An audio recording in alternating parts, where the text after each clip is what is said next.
conservaban. Esto es interesante especialmente aquí, donde vemos, yo sé que hay que echarle un poquito de imaginación, pero bueno, aquí hay un coxal izquierdo, esto es un sacro y esto es un fragmento de coxal derecho. Aquí vemos un cúbito izquierdo y un número derecho. Esto está claramente desplazado, sin embargo, estos tres huesos son los que forman la cadera. Pero esto que es aquí, la superficie auricular, debería ir unida al sacro, sin embargo está desplazado. Y esto también, pero fíjense que el desplazamiento se produce hacia el interior siguiendo la propia pendiente de la cuerda, por la fuerza de gravedad. Se abre el coxal izquierdo y este permanece en su posición original porque está apoyado en esta piedra.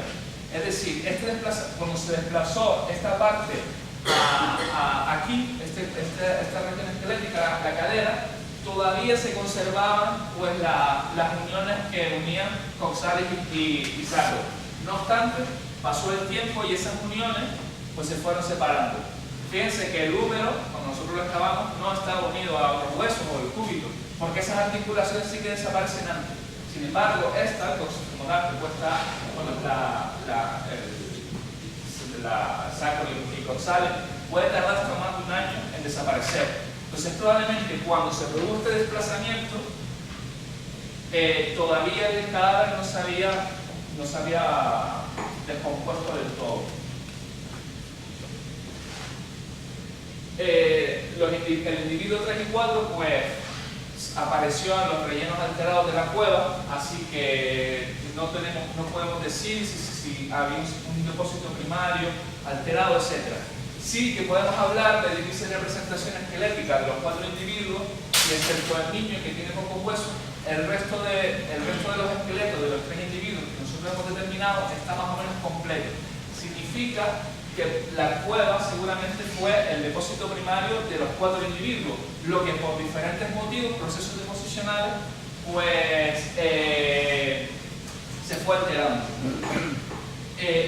Nosotros la interpretación que tenemos es que el individuo 1 fue el último individuo en entrar en la cueva, en ser sepultado. De hecho, de las dataciones que tenemos, este individuo es el más reciente. Es probable que el individuo 2, porque es el que tenemos nosotros pues, más criterio para decir, este individuo estaba dentro de la cueva antes de llegar al individuo 1, el que nosotros vimos boca abajo. Pero cuando fueron a sepultar al individuo 1 sobre esa superficie de piedra, probablemente lo que hicieron fue apartar los huesos del individuo que estaba previamente y entonces colocar el 1. Y cuando apartaron esos huesos, todavía no se había descompuesto del todo el cadáver, había pasado un corto periodo de tiempo, quizás un año, quizás menos, quizás un poquito más, y por eso nosotros vemos esto aquí.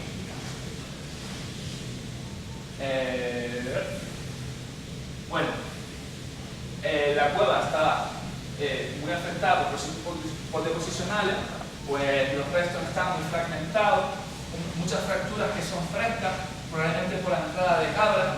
De hecho, el sedimento de la boca de la cueva estaba llena de excrementos de cabra.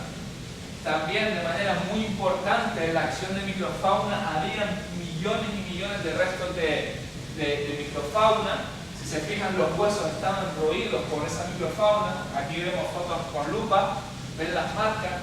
De hecho, incluso pudimos distinguir diferentes afecciones. Parece que algunos roedores iban buscando el hueso seco y otros iban buscando el hueso fresco.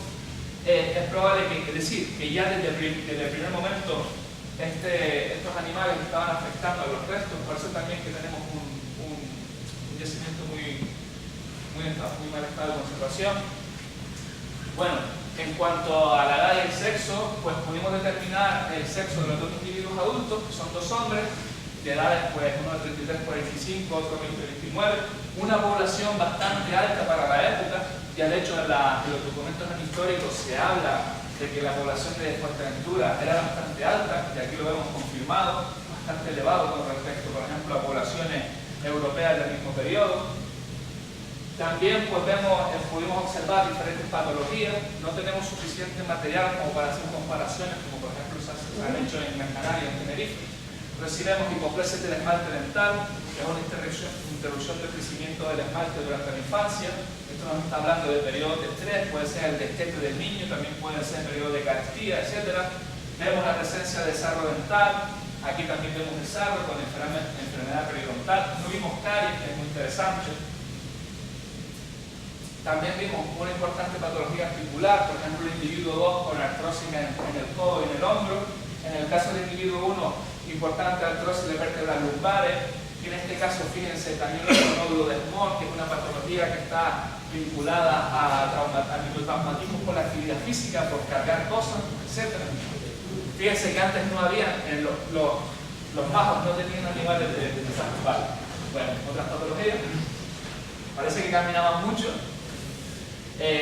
Un fragmento en el frontal del cráneo que puede vincularse recuperado a violencia interpersonal, una fractura en el radio, que es una fractura cuando uno cae, fractura de coles. Y para concluir, bueno, decir que dado que los yacimientos funerarios en Fuerteventura son bastante extraños, la importancia de este yacimiento justifica esta comunicación.